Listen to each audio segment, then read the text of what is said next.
Hello.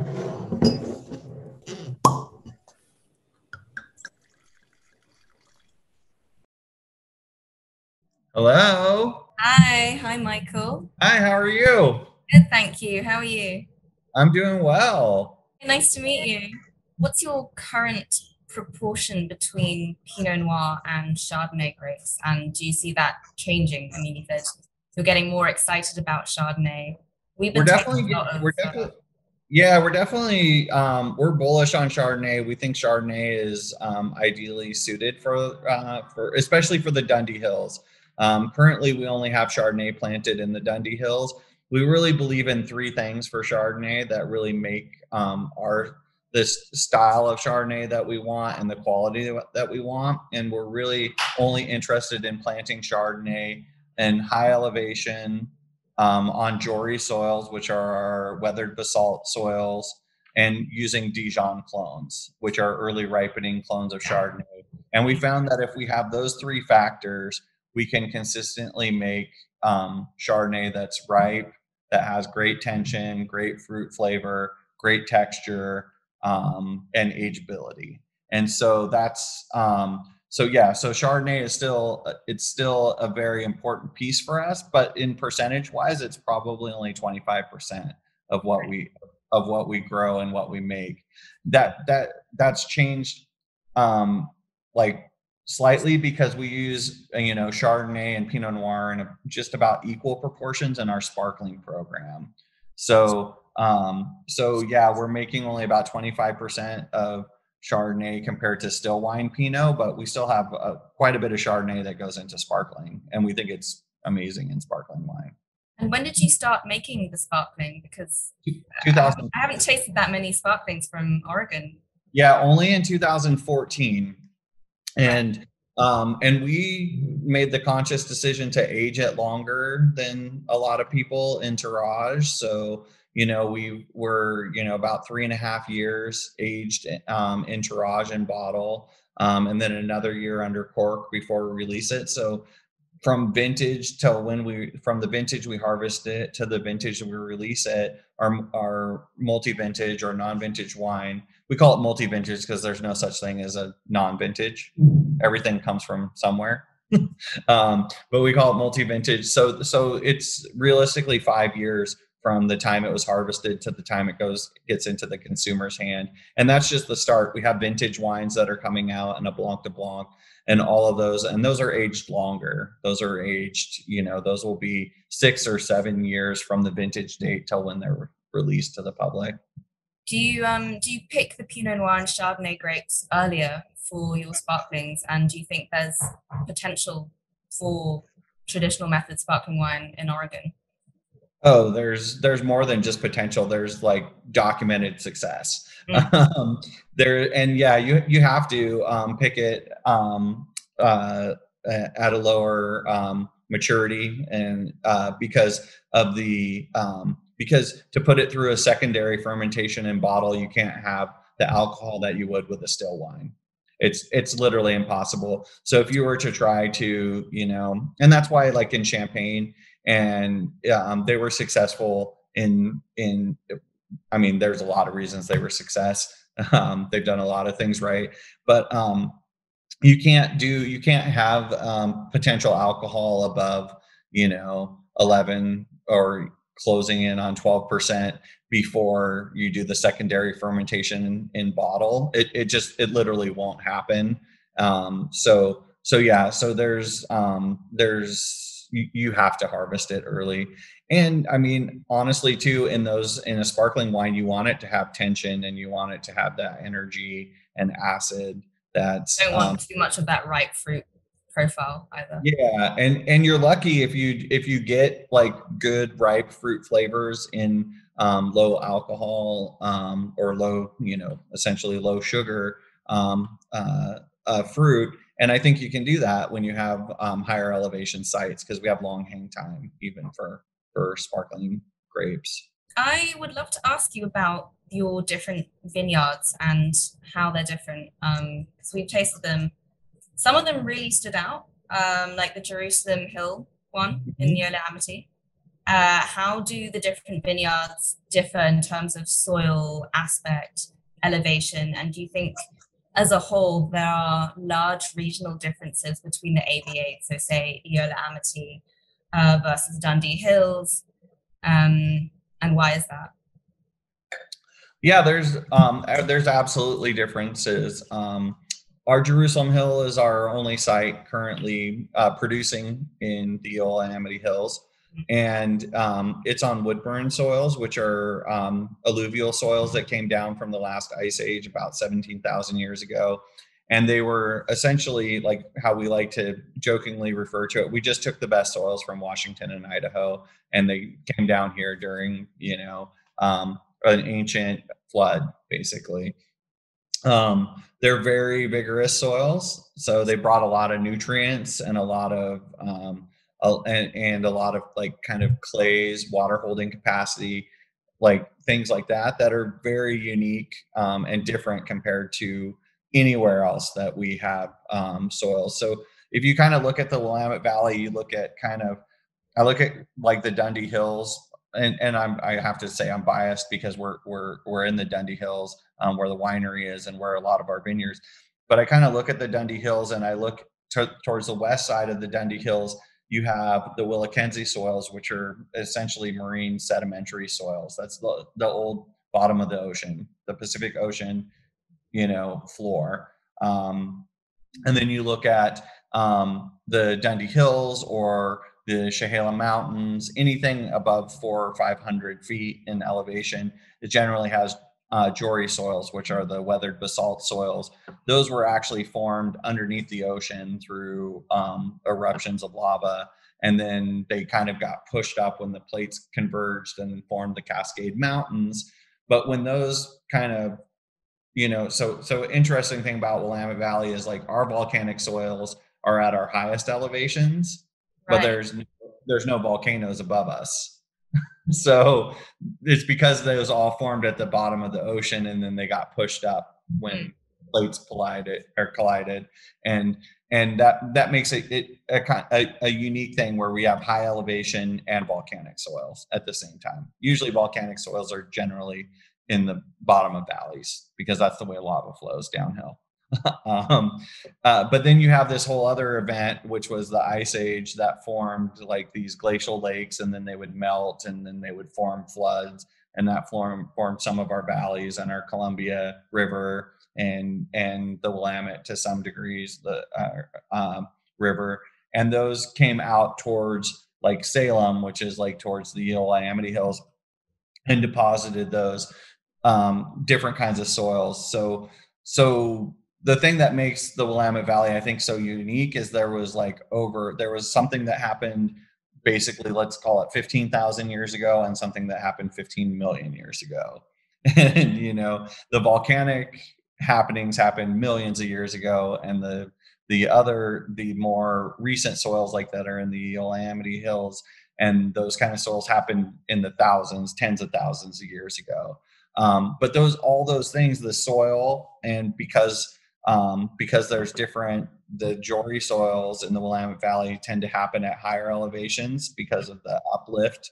That creates really unique terroir and and then on top of that, there's different microclimates that are associated with those things as well.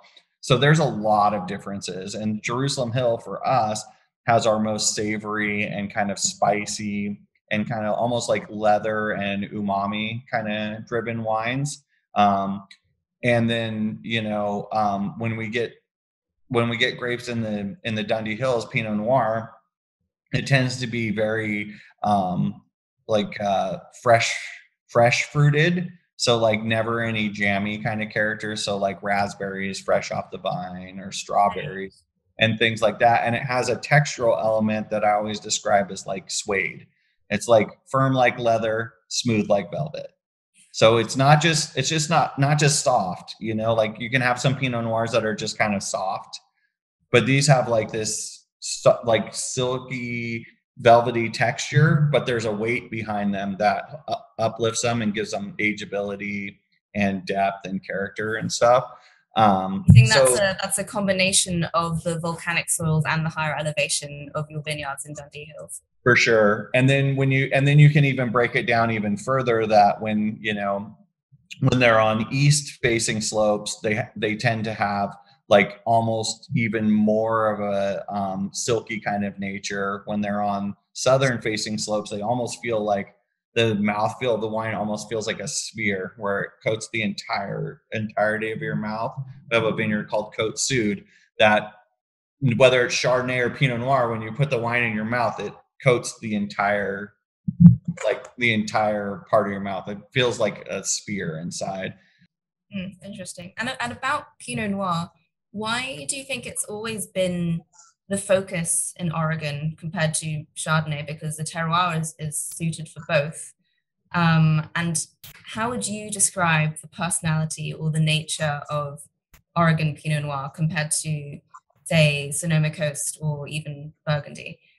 So for the first part of that, I think Pinot Noir found success earlier than Chardonnay because people, when the first pioneers came here and they planted Pinot Noir specifically, in the 60s and 70s, and they were looking for the next great American red wine, Right.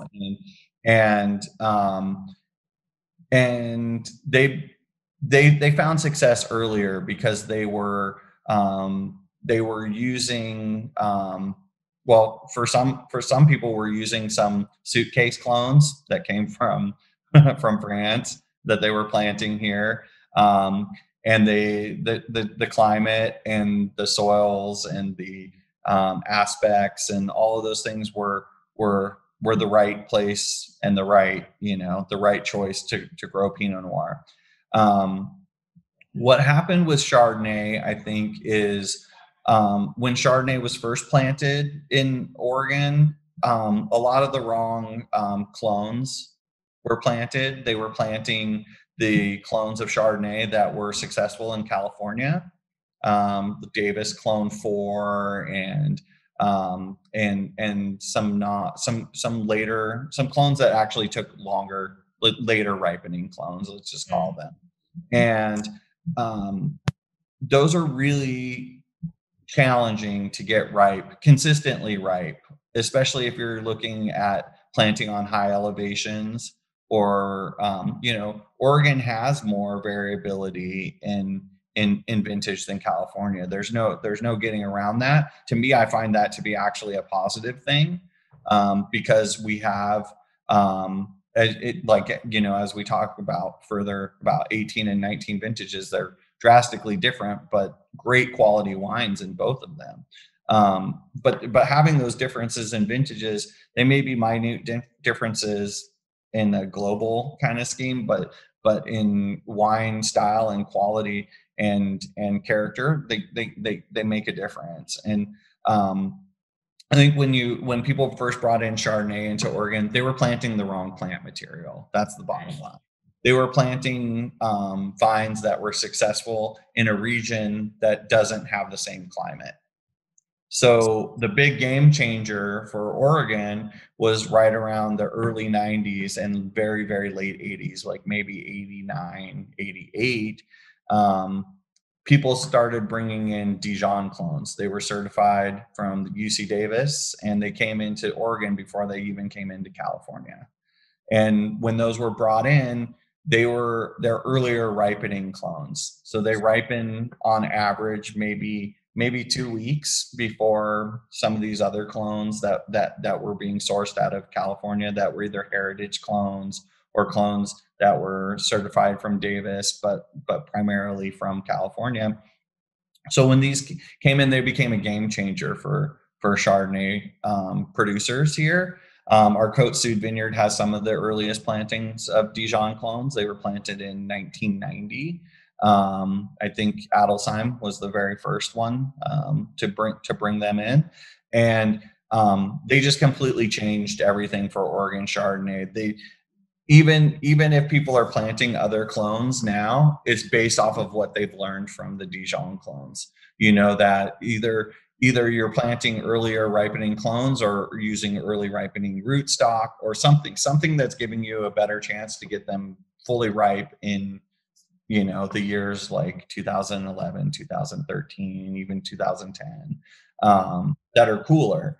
And so I think, you know, with Pinot Noir, I think there was a general, uh, I think the people that came in and started really producing Pinot Noir early were such fans of Pinot Noir and really wanted to put it on the map for Oregon that they just did it from like, I mean, they bootstrapped it, honestly. They did it successfully.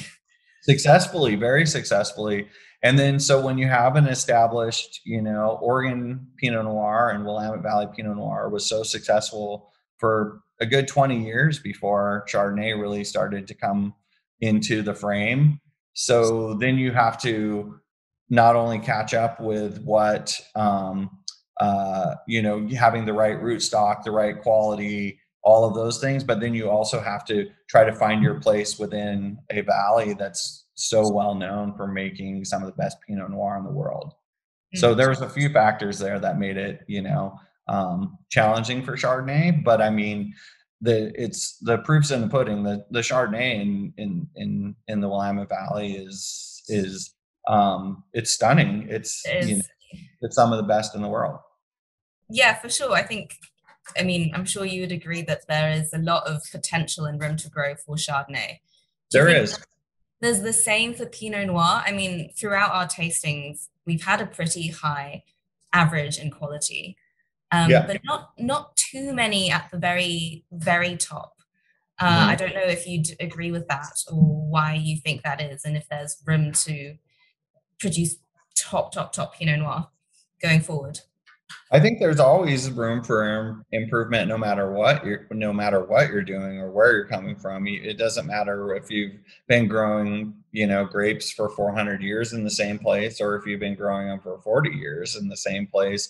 There's always room to do better and to learn, you know, and you know, you can, as a winemaker and a wine producer, you can work 40 vintages and you might not see two that are the same, you know? And so every year you're consistently learning and taking those learnings and then trying to push to make better wines. So like 2019 vintage, we took a lot of things that we learned in 2011, some things that we learned in 2013, although I wouldn't compare 19 and 13 together because we didn't have the same amount of rain. It was more maybe closely related to like a 2011. But you take all those learnings and you take those things and you try to you have an idea of how that wine's going to evolve in the future, right? So you're already starting from a better place, and you can take all of those things and try to create something with a, you know, a better trajectory from the beginning. Yes, I think, you know, I think Oregon can, and, you know, all of us, any producer can always make something better. But I would argue also on the other side that some of the best Pinot Noirs and Chardonnays that I've had in, you know, the last, you know, 10 years are coming from Oregon. And that's what drew me here, you know, and I'm one of the few producers here in this, you know, in this valley. There's becoming more and more that makes wine in Burgundy and in Oregon.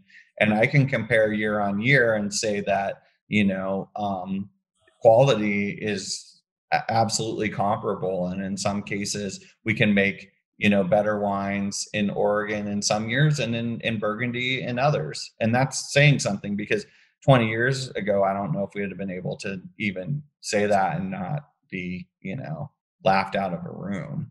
Great. That was really interesting. Thank you so much. Lots of great insight.